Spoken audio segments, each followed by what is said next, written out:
A nível de neurologicamente, vamos pôr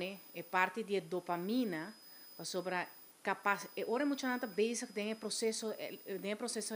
químico cerebral, nós chamamos de dopamina, que está subindo no sistema do cérebro de muita, eta vira mescos com droga. Então,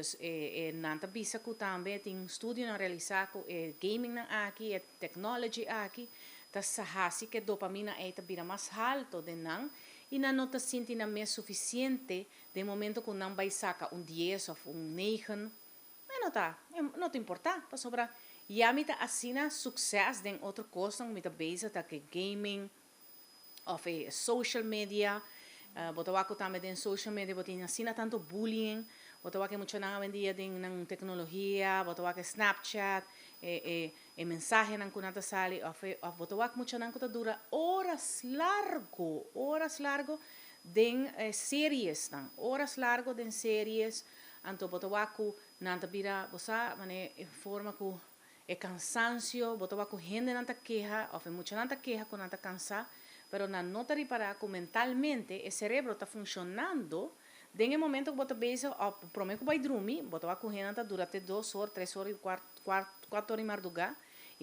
e praticamente no dia não está funcionável o seguinte dia, nem mentalmente, nem fisicamente.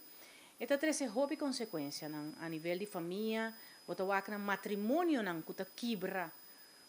para sobre dor de telefone,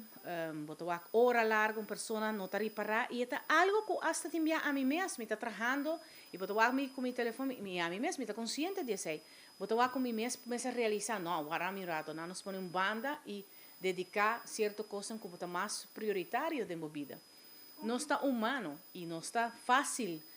Fácil para nós vai é parte de adicção, no sentido de é coisa fácil para a gente, é coisa que está fácil, rápido. Of TikTok, com os vídeos, entre vídeo e mais vídeo e mais vídeo, e of scroll dele, tups, é aí, constantemente. Imaginava.